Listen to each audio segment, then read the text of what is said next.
as the smoke goes off, Reds 8 and 9 barrel roll back to the back of the formation, and they make a formation shape that we call Fred. Now it sounds like a ridiculous name, Fred, for a formation, but it's actually short for feathered arrow, and as they start this this right hand bend, you can see the shape of that feathered arrow.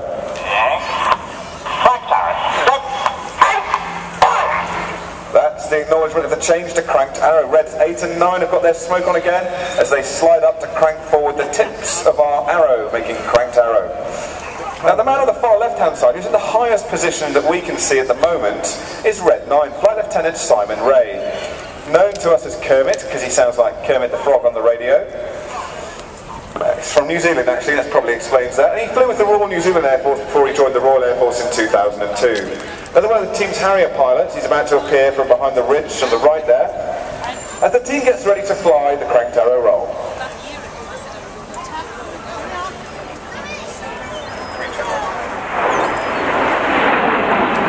So as they go over the top there, the aircraft are just 6 to 8 feet apart. And Kermit, who's out on the left wingtip, is working particularly hard there, back on the power, bunting as he goes around that roll, using lots of rudder to maintain his formation position. It's a very skillful Harrier pilot, again having seen tours in Afghanistan, and also a very good display pilot. He's also a very good typist, because at school in New Zealand, in Hawera, which is where he grew up, he learned how to touch type. He can touch type at 60 words a minute. What a skill. And we don't banter him about that on the team one bit. Okay, the team are now forming our famous Diamond 9 formation as they run in towards us. And it's time for me to tell you that 2010 is a special year for the Red Arrows this year. And that's because, for the first time ever, we've got a female Red Arrows pilot. Now that normally gets a big cheer from the girls in the audience. And as far as I'm concerned, it's long overdue. Thanks for the cheer. And Red 3 this year is Flight Lieutenant Kirsty Moore. She sits just on the leader's left-hand side, just behind him and below him as we look at them now, as the team flies past at 3G, just 6 to 8 feet apart from each other in Diamond.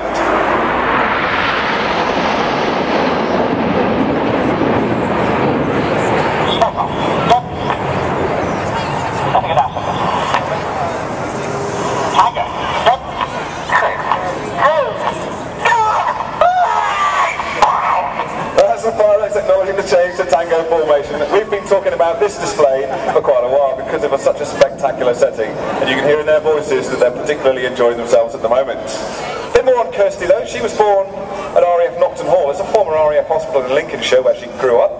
Not at the hospital, but in Lincolnshire. She's the daughter of a Tornado GR1 navigator who served in Gulf War I, and in fact he was a prisoner of war in Baghdad during that conflict.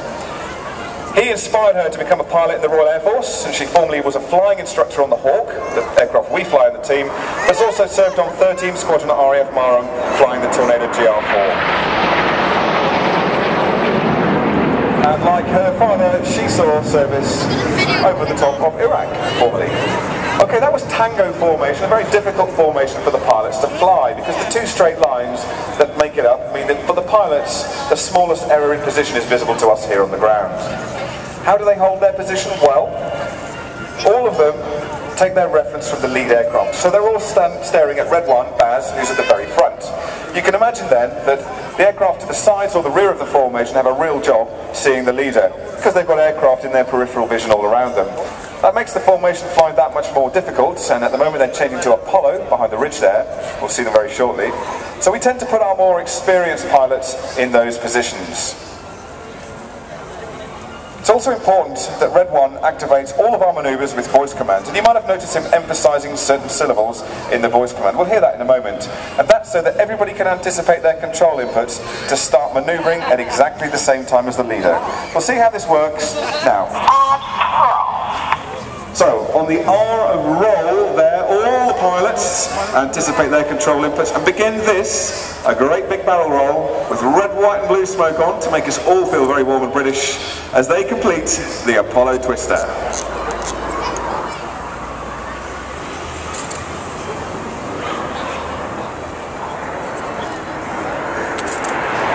Now at the back right of Apollo, to the lowest man as we look at them now, is Red 4, Flight Lieutenant Dave Davis, known on the team as Force. He's in his second year with us this year.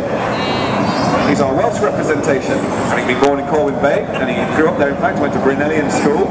And he's a former flying instructor on the Hawk at RAF Valley, his home part of the world. But he's also been a Tornado F3 pilot, and that's one of the aircraft that provides the UK's air defence alongside the Typhoon, and also he's served out in Falkland Islands providing air defence there. Now they're changing to kite formation to get ready for the next manoeuvre, and if you take a look at the man at the back left of the formation, that's the highest man now at the back left, the back in the high position, that's Red 5 Flight Lieutenant Zane Sennett. He's a nice man, Zane, and I used to joke last year on the commentary that he was the second best looking man on the team, after me. Unfortunately, at last year's Bournemouth Air Show, somebody told me I really wasn't very good looking at all, and as Zane's the only single man on the team, I was ruining his summer. So I don't use that joke anymore. I can tell you, as we watch him roll back now to form Blackbird formation and pull up here at 4G, that he's a Harrier pilot, having served on 1 squadron, 4 operational tours in Afghanistan, and another one of the team's flying instructors. So this is Blackbird formation, named after the US Air Force's strategic reconnaissance aircraft, the SR-71 Blackbird, and a difficult manoeuvre to fly. Above us now, they are a mile high. The speed is back to 200 miles an hour, which is quite slow for a fast jet, and as they come down the hill here, they'll bottom out at 400 miles an hour, pulling 4G and maintaining Blackbird formation.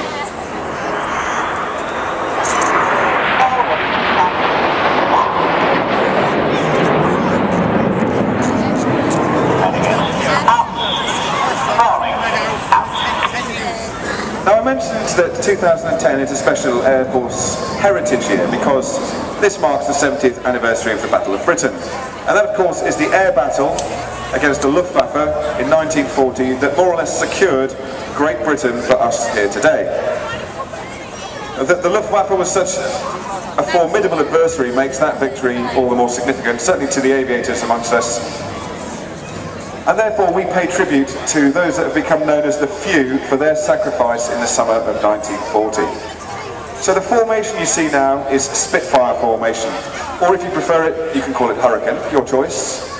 But this is probably our most patriotic manoeuvre, and as they turn in towards us now, the pilots are going to fly with red, white and blue smoke the victory roll, and this is our salute to the veterans of the Battle of Britain.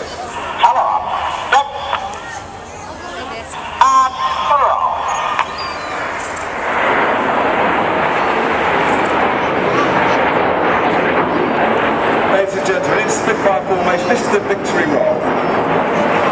And at the back of our fuselage with the white smoke on is Red 7, Flight Lieutenant Dave Montenegro.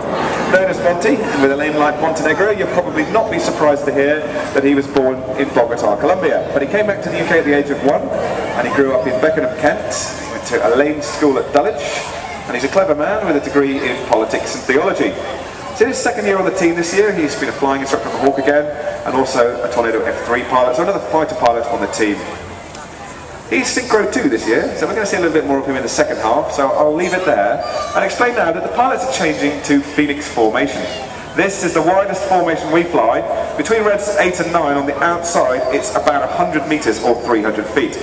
So as Red 1 rolls them out in front of us here, those aircraft on the outside not only need to roll with him, to match his angle of bank, in fact he's reversing it all the way around to the left now, they have to make big power changes, climb on, descend a lot, use a lot of rudder to stay in formation. So ladies and gentlemen, tightening up to 4G, this is Phoenix.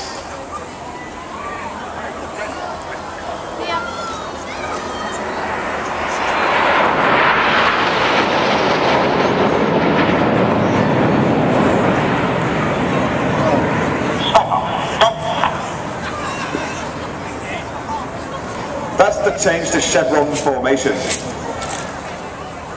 This is the final bend of the first half of the show. Now if you take a look to the leader and just go right and up a little bit, you see Red 2, Flight Lieutenant Benjamin Plank, or Planky as we call him. He's the other first year on the team this year who joined with Kirsty, and he's the youngest pilot on the team at age 31.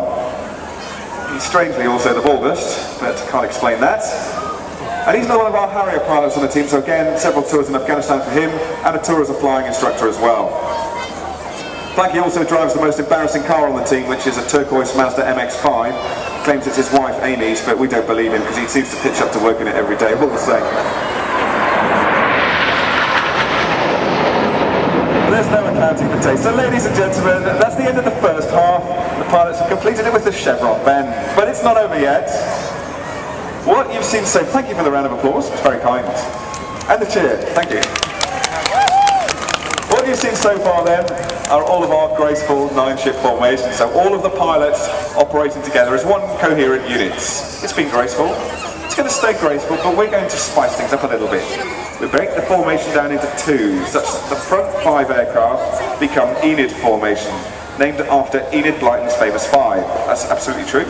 The back 4 aircraft, reds 6 to 9, are known as JIPO, and JIPO are led by the Synchro pair, reds 6 and 7, and Enid, JIPO and Synchro swap in and out with each other throughout the second half for a much more dynamic performance. So there's lots of moving around. I'll keep you looking in the right direction. You might want to keep your cameras at the ready as they turn in towards us now in about a 3G turn. So down here on planet Earth, we're at a very comfortable 1G, but for the pilots at 3G, everything for them is 3 times heavier than it is for us down here. It makes the close formation flying that much more difficult. But the Red Arrows seem to make it look very easy. So we start the second half of the show with the detonator. So hold with the cameras for a second, I'll let you know. Here we go. Get ready and now.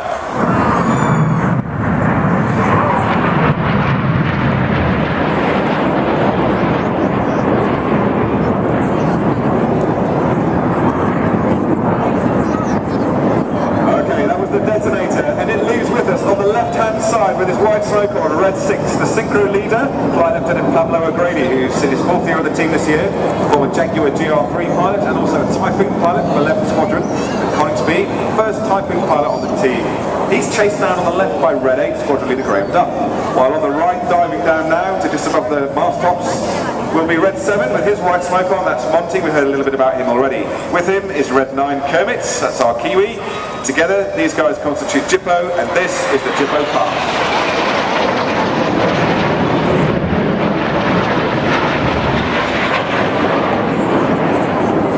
8 and 9 lead the Synchro pair out to the front now, and on the right there's Pablo. I mentioned former Typhoon pilot, the Royal Air Force's newest fighter aircraft. He's going to call a turn reversal now so that he and Monty cross right in front of us. That's the turn call, let's see how they do.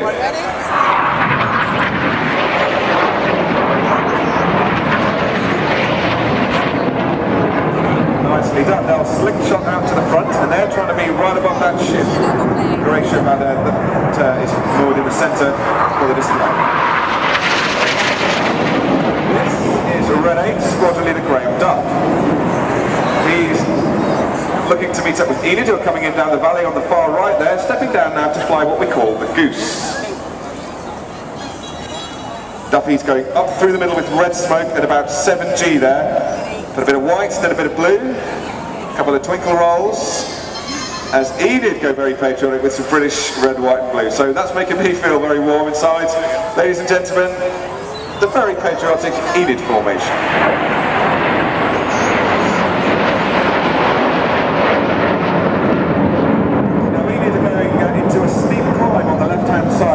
Manoeuvre that we call the steep climb, although a young man in Asia recently told me we should be calling this the elevator. So there you go, there's the elevator on the left hand side. Duffy, who's still smoking blue over there on the right, is a former Jaguar pilot as well. That aircraft is now out of service with the Royal Air Force, so that must make him very old, and it's something we like to banter him about. Very keen mountaineer, and he'll soon be climbing Mount Everest in May next year.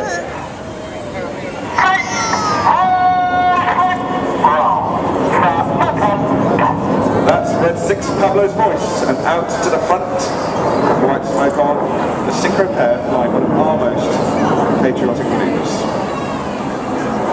I've heard a few people call its name. This is the famous Red Arrows Heart. And today, the Red Arrows are going to dedicate the heart to a very special lady in the audience. And that would be Mary Aylett. Mary, we know you've been through a very hard time in the last couple of weeks. So today, the Red Arrows Heart is all for you.